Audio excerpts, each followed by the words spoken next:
கர்த்தருடைய பரிசுத்த நாமத்துக்கு ஸ்தோத்திரம் உண்டாவதாக. இன்றைய தேவ வாக்கு உபாகமம் 33 அதிகாரம் 27வது வசனம்.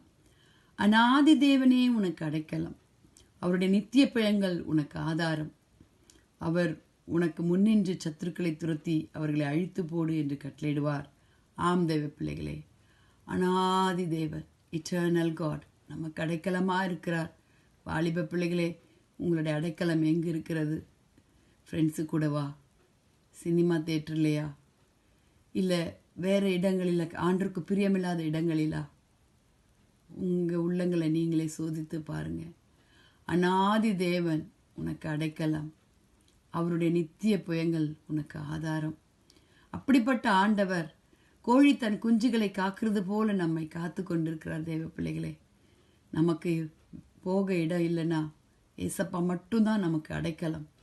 அரணும் கோட்டையுமாய் நம்மை பாதுகாக்கிறார். தேவ பிள்ளைகளே, இஸ்ரவேலின் தேவனாகிய கர்த்தர் அநாதியா என்றென்றும் உள்ள சதா காலங்களும் ஸ்தோத்திரிக்கப்படத்தக்கவர் என்று சங்கீதம் 41:13 நம்ம வாசிக்கிறோம். தேவ பிள்ளைகளே, ஆம், கர்த்தருடைய கிருபையோ அவருக்கு பயந்தவர்கள் மேலும், அவருடைய நீதி அவர்கள் பிள்ளைகளின் பிள்ளைகள் மேலும் அநாதியா என்றென்றைக்கும் உள்ளது.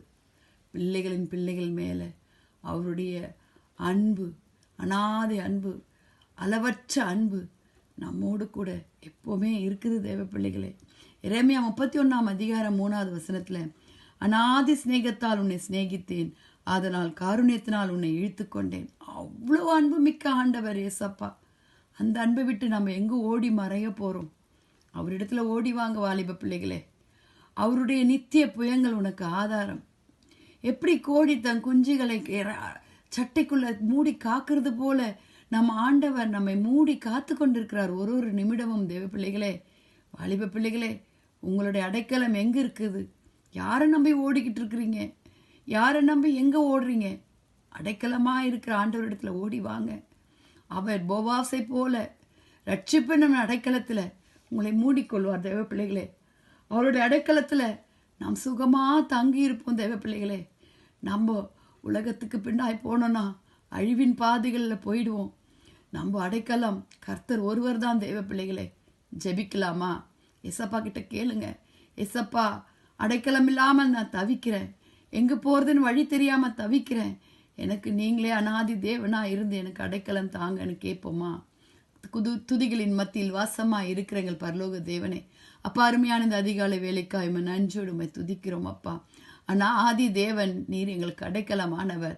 உம்முடைய நித்திய புயங்கள் எங்களுக்கு ஆதாரமாய், அடைக்கலமாய், அப்பா, கோட்டையுமாய், அரணுமாய் இருக்கிறது. சுவாமி, உம்மை நம்புகிறோம் ஆண்டவரே. வாலிப பிள்ளைகளை உம்முடைய கர்த்தாவே கருத்துக்குள்ளாய் மூடி மறைத்து கொள்ளுங்கப்பா. ஆண்டவரே, ஸ்தோத்திரம். உமது சிங்காசனம் பூர்வம் முதல் உறுதியானது. நீர் அநாதியாய் ஆண்டவரே இட்டர்னலாக இருக்கிறீங்கப்பா. நாங்கள் நம்புகிறோம் சுவாமி. ஒவ்வொருவருடைய கரத்தில் ஒப்பு கொடுக்கிறோம் ஆண்டவரே. வியாதிஸ்தர்களுக்காக ஜெபிக்கிறோம், மரண படுக்கையில் இருக்கிறவர்களுக்காக ஜெபிக்கிறோம், தேவை உள்ளவர்களுக்காக ஜெபிக்கிறோம், திக்கற்றவர்கள் ஆண்டவரே விதவைகளுக்காக ஜெபிக்கிறோம் ஆண்டவரே, ஊழியக்காரர்களுக்காக ஜெபிக்கிறோம், தேசத்திற்காக ஜெபிக்கிறோம். நீர் ஆளுகை செய்யுங்க சுவாமி. உம்முடைய வருகையில் மட்டும் எங்களை நடத்துங்க ஆண்டவரே. பரிசுத்தமாய் பாதுகாத்து கொள்ளுங்கப்பா. நீர் பெருகணும், நாங்கள் சிறுகணும். இயேசுவின் மூலம் ஜெபம் கேளும் பிதாவே. ஆமேன், ஆமேன். Have a blessed day. Bye.